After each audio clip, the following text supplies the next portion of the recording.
Hi guys, I'm pissed.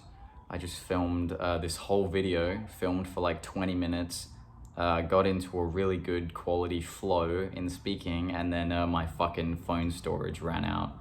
Now, I guess I could have reclaimed it and then try to edit it out, but it's just a bunch of, I'm not gonna do all that shit. I like to do this off the cusp and natural. I don't really like to have too much of a process going on. I just want to be able to share. I want to be able to express myself to you guys. I want to be able to share with you guys. So that's really the aim. So anyway, we're going to attempt to get straight back into that flow and slipstream. And yeah, we'll see if we can rectify it.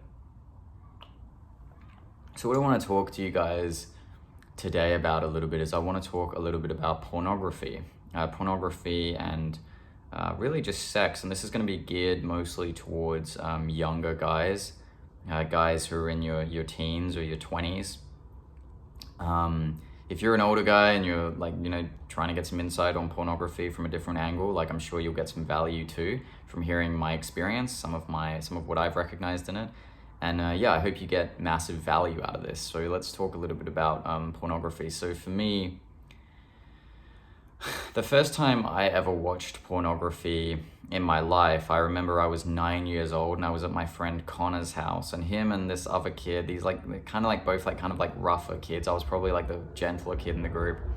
I remember walking in on them. I was in Connor's house, and I remember walking in on him and this other kid, and they're like watching this thing on the computer, and they kind of paused it and like did a bit of a double take, and I'm thinking like, what is this? Like, what are you guys doing? What are you watching?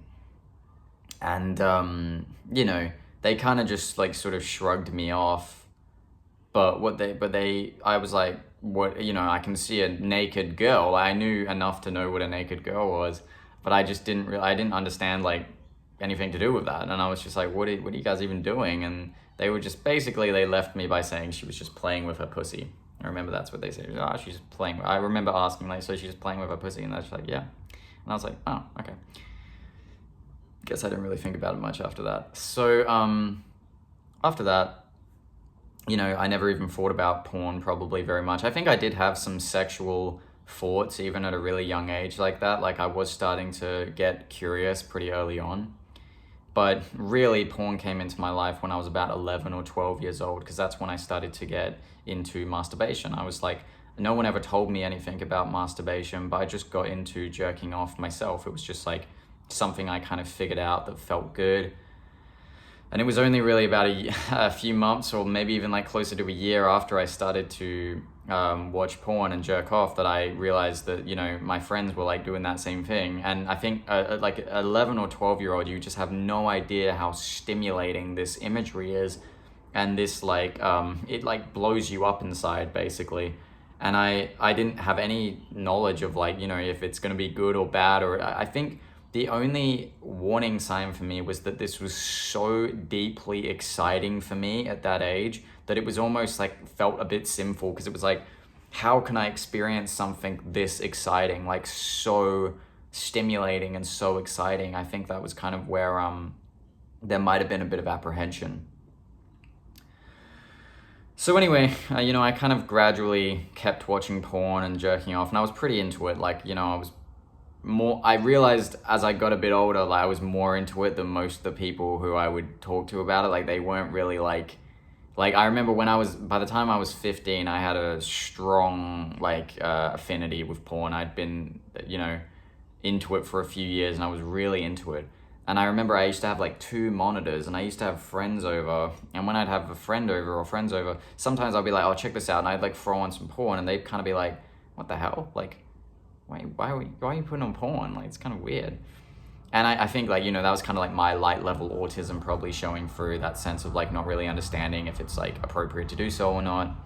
Anyway, 15 was, so by 15 I had a pretty refined taste in pornography, let's say it like that. And also by 15 though, I was also starting to have sex with girls. So I was also starting to, I met my first girlfriend at that point, and I lost my virginity with her. And, that was pretty weird, because like the first couple times we tried to have sex, we were both totally open to doing it, but I couldn't actually get it up. And I had no idea why back then. I was very nervous. I remember being very anxious. but I couldn't really seem to understand like what is going on. Like, I've seen porn like thousands of times now. The point is, you just like get, your dick gets hard and you put it in, right? That's kind of like how it works. But I just couldn't do it. And then eventually, over time, I probably got a bit more comfortable with her, and wasn't a problem. But I remember like literally the first time we had sex, we were doing like doggy and stuff, because that's what I knew. I kind of only knew that sex was this thing where you were like kind of like domineering the girl, and that's what women liked. That's what I knew. I didn't know anything else. My only experience and understanding of sex was the things I'd maybe looked up here and there, but from like some sort of like mainstream sex psychologists. But generally it was like, here's what it's about. It's about being like, women like that. And I think, in a way, I actually think that's when I started to become aware in a way that it was like, I had sort of like a limited viewpoint on it. Even at that age, like 15, 16, like we broke up when I was 16. And I started sleeping with more girls. I started sleeping with girls who were at different age ranges. Like, when I was 16, I remember I slept with a girl who was in her like mid to late 20s. And, I was starting to have sort of like casual sex with friends. Like, we had obviously a social circle and friend group, and I was starting to sort of like fuck my way through that friend group, like the girls in that group.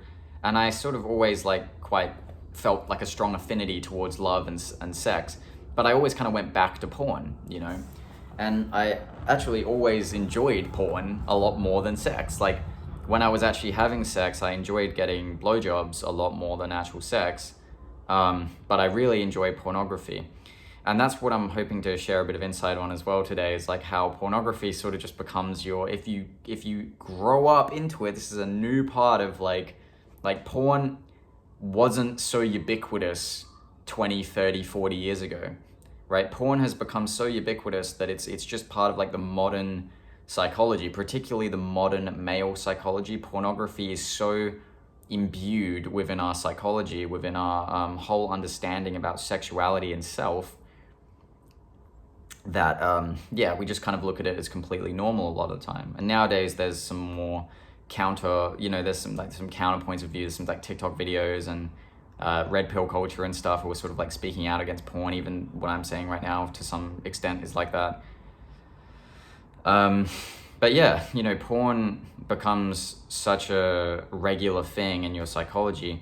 And with porn, I think a lot of the time we're looking to like sort of demonize the content, or we're looking to praise the content or act like it's not so bad. But oftentimes what I want you guys to understand, it's not really the content that creates a problem, it's the context, right? The content of pornography follows the context, because the context is that you get used to your sexual understanding and your sexual experiences coming from jerking off to pixels on a screen, right? And coming to recognize that there's all these like bukkake porn and like sort of brother sister like incesty, so like all this stuff that is so common within porn. Like, you can just go on Pornhub right now and take a look through this, and you'll see that like what's most common, what's most viewed. And it's like, what this stuff really is it's just filling it's a supply and demand thing, right? Because as we get more into porn, it's like the porn that we're watching, it's like it doesn't do it anymore. We want harder and harder stuff. We want stuff, it needs to be more stimulating. So if we have like just a couple like making love, it's like, that's, fucking, I don't want to watch that shit. That's kind of the mentality you start to get after a while. You're just like, I want to watch some hard fucking, I want to watch this, I want to watch her do this, I want to see that, I want to see like 4 guys do it, I want to see a bukkake, and this is starting to permeate the minds of young men before they're even old enough to really understand if this is a good or bad, to make a judgment call about it, right? It gets inside like that, and it gets very difficult to actually work your way through it. It gets very difficult to actually have a better, healthier understanding of quality sexuality between a man and a woman, and to really appreciate a woman for her femininity and her entirety as a person, if your foundation there is based on watching women just get railed on a screen. That's not a healthy view of sexuality, and you start to see that over time, right? Now, I'm not trying to demonize porn, by the way, here. I'm not trying to say that porn is like all bad and like it's like, no, some people, I guess they can watch porn, but generally for a lot of us younger guys, that understanding of sexuality, if it's based around porn like it is a massive thing for younger guys. And there are obviously now more therapists, coaches, and psychologists working on porn addiction with guys, but we're going to see this ramp up in a way because it's hitting this point. That's why there's kind of like a pushback from the red pill culture and stuff, because there's a recognition now that it's like, this is actually damaging the lives of young men everywhere, right? If your primary sexual relationships and your primary sexual understanding in life is coming from watching pornography and watching sex on a screen, that's not a satisfying, fulfilling way to sate your masculine urges and to also appreciate femininity. The reason pornography is so fake and so hyperbolic and so exaggerated, why there's so much intense moaning and the makeup and why it's actually a movie most of the time, is because it's essentially trying to isolate a certain kind of substance within there. That substance that it's isolating is natural feminine beauty, right? I will talk about this in a minute, but when you actually experience natural feminine beauty, it turns you on in a way that no fucking porn video is ever gonna turn you on in your life. Watching girl do whatever to you or do whatever to her is never going to attract you in the way that true magnetic masculine feminine attraction does. And we're going to talk a bit about this, so stay with me. But yeah, basically what pornography does in a way is it isolates a bit of that substance, and it sort of makes it really hyperbolic because you get so desensitized as you go down that rabbit hole that you need more and more of that. You need more and more and more just to, it's like diminishing returns, right? You start off with like just looking at a picture of a titty and you're that turned on, and then over time you're this turned on from watching like a 48 person gangbang, at the beach next to like a fucking poor family trying to eat their ham sandwiches or whatever you're watching now. There's a diminishing returns factor, and that's really what happens with addiction, guys. That's what I want to tell you about addiction. You get to the point where, like with every addiction, whether like for me, porn, funny enough, given what I'm saying, was never really a major addiction for me. I never really found porn the hardest thing to get off. I found it challenging, but drugs were way harder for me, right? Video games, in a sense, were way harder for me. Junk food for me was harder than all of the above. So again, it comes down to how you use the thing and in what way it fits in your life. But with pornography, after a while, like any addiction, that's when it usually gets to the point where you start looking for alternatives and you start looking out for help. So hopefully this can be useful to you if you're at that point where it's like, you're watching porn, you're not getting any value out of it, and it's like, but you still can't really, because it has you by the balls, right? You can't really seem to get out of it. So let's talk a little bit about natural feminine energy and attraction and beauty versus what pornography is. So when you actually, here's an interesting thing to note. When you actually like cleanse yourself of your habit of fapping and watching porn all the time, and you are actually like developing high quality relationships with valuable women, with women who you really want to have in your life, it stops being a matter of like, the fat ass and the titties. Like, don't get me wrong, it's all interconnected game, and you can appreciate a woman for those aspects as well, and you can play those out sexually if she's okay with it, and it's like completely cool. But what you really need to understand is that when you get past this and you actually can start experiencing the natural femininity and the inherent beauty behind women and just feminine energy as a whole, it doesn't just have to be in the form of women, but particularly in the form of women, your level of arousal completely changes, right? Because you're experiencing your sexuality at a way, like your sexual magnetic attraction to her and her magnetic attraction back to your masculinity, and polarizing that within one another. when you start to experience that, you realize that whatever you were doing before does not even close to cut the mustard.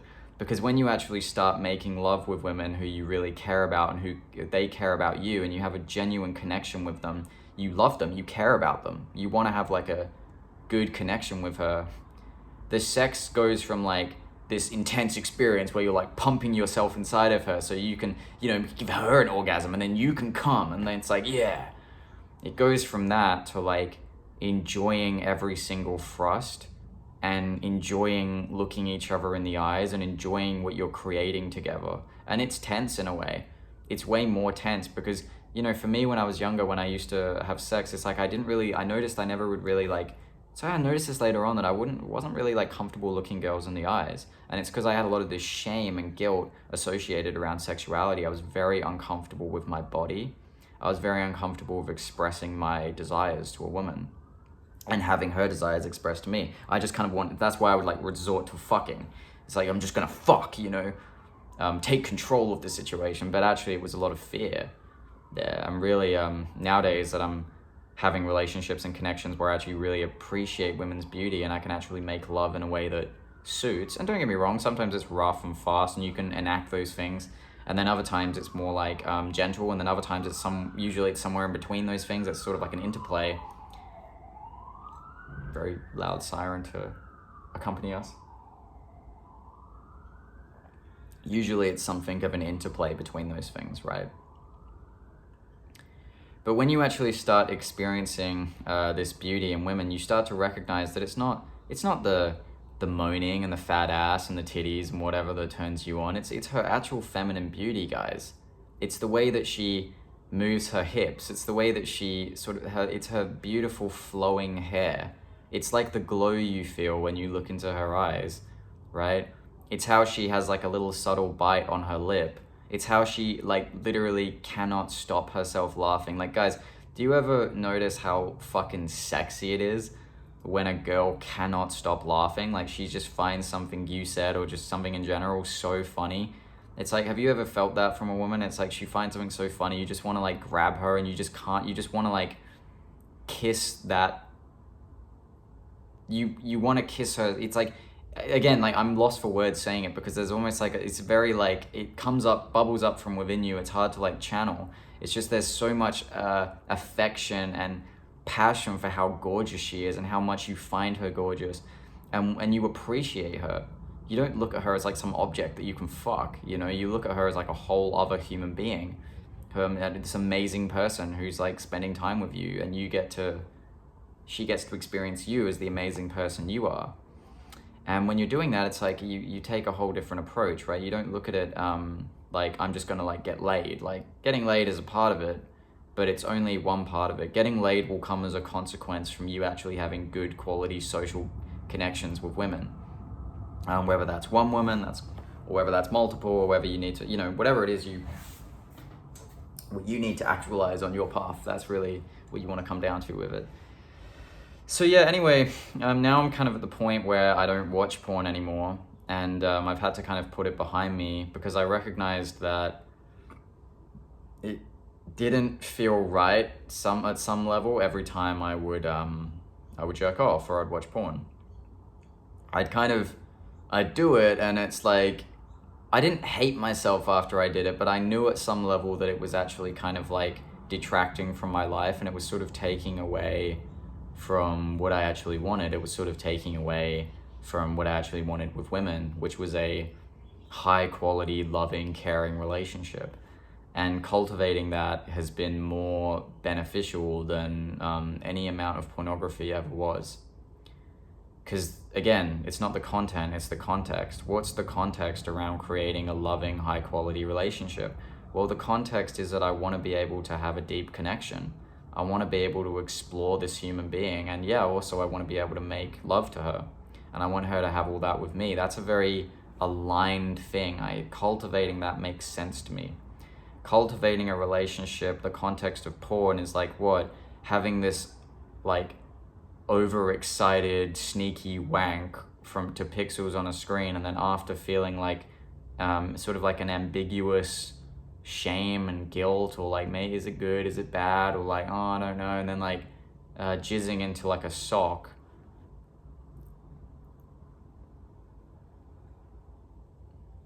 Like, if you ask yourself, like, is that really where you want to be in your life? You don't have to get so fired up about it and be like, no, I'm never ever watching porn again. It's like, continue to watch porn, but just be aware at some level, like, what is it actually, like, what is this? Like, this is my fucking life, like my one and only life. And this is my primary sexual relationship with a screen. You know, jerking off to these pixels on a screen, watching these women like in this really like sort of like just really horrible, like often like misogynistic way doing things that you know they're paid to do. It's like, that's not, it's really, you know, in the fact that this industry has like grown to the level that it has really actually starts to show us how unconscious and how backwards our culture actually is. But again, it also provides value to people, right? Like, even though it might not be valuable value, so to speak, it provides value because it gives us an immediate and self-controlled outlet for the masculine energy that we often haven't integrated properly. Men and women are more disconnected than ever because men don't really know how to connect with women, and women don't really know how to connect with men oftentimes, to the point where, man, if you start, you'll notice this if you start doing more cold approach. Even if you make like a really gentle approach, a lot of the time, sometimes a girl will be like generally shocked and like on the defensive right away. And at first it's like, you know, you work with that and you understand that. And I've had actual great interactions with girls that have started like that because they felt a bit like scared and disarmed, and you have to acknowledge that. And I'm, you know, no criticism. I acknowledge that it's new and different probably for a lot of women. But when you actually think about it, and you think about that, it's like we're so distracted by our phones and by our own thought systems that when someone actually walks up to us and says hi and, you know, says they want to have a conversation with us, the fact that we would even be on the defensive, it all starts to tie in to make you notice how we're probably not, as a system, really living up to our best selves in a lot of ways. And I think pornography is sort of just like a karmic concept. It's just like a very firm embodiment of that. We don't really know how to have high quality relationships with women. In fact, a lot of us are in relationships with women, but we don't know how to connect to the women that we're in relationships with, right? So we still watch porn. So as soon as she goes to sleep or she goes home, we're like on Pornhub. And after a while, this starts to erode your psyche. This starts to put you in a position where you're sort of like a slave to this behavior. And, you know, like, I think a lot of the time there's a sense of like, how do I get out of it? How do I like, you know, oh, bro, I hear you. Like, how do I stop? And, you know, nothing has been more crucial for me getting over my problems with pornography, my porn addiction, because it was an addiction. God damn it. Fucking sirens, man, all morning. It wasn't my primary addiction. I had much stronger addictions. But it was still an ancillary factor, and it was part of my, well, we'll make another video about this at another time, but it was part of my overall nexus of addiction. You know, I had a nexus. I had a certain kind of dreamy reverence that I would go into that was really my addiction, right? And that was categorized by junk food, pornography, drugs, sex, even a lot of the time. And that all comes from a deeper rooted sense of like loneliness and disconnect and not really feeling like you love yourself. And that's, you know, we could just talk about porn endlessly because there's lots of different, I think sometimes it's like, nowadays we're looking for ways to like, what is the problem? How do we isolate it? Like, oh, it's dopamine, or oh, it's feminine disconnection. Oh, it's a anthropological, it's a cultural problem. It's like, there are many different lenses, but what it really comes down to with the porn thing is that I think at a deeper level, it's like not really knowing how to have the right, like you don't really have the right outlets, right? The pornography really is an outlet for a certain kind of energy. There must be, say, if you're fucking doing something for as much as we're often watching porn, there has to be some reason inside of you, something that wants that. And you can't just reduce that to biological animal urges and dopamine. No, for me anyway, I don't think that's the case. I think there's a deeper rooted sense of like wanting love and not really feeling like we can find it in ourselves. And that's sad, guys. That's the type of shit that will break you down as a not only just as a man, but as a human being. You know, women are struggling with this as well. I've met girls who watch a lot more porn than I would have imagined they did. And yeah, it does that to them too. It reprograms their attitude around sex. It's kind of like if you, I don't know, I'm trying to think of like something different. I mean, I guess like if you, for example, like if you grow up watching, like for me, for example, I grew up seeing a lot of turmoil in my parents' relationship, my family relationship. And because I grew up seeing a lot of turmoil in my family relationship, I've noticed that one of the things I've dealt with is expecting bad things to happen in my intimate relationship sometimes. I've had to do a lot of work on this. I'm still doing work on this. But it's kind of the same thing. If you grow up seeing that as sex, like that is what sexual release is, no wonder we have all these issues with erectile dysfunction, inability to speak to women, the rise of these absolutely toxic communities like Black Pill and Incel.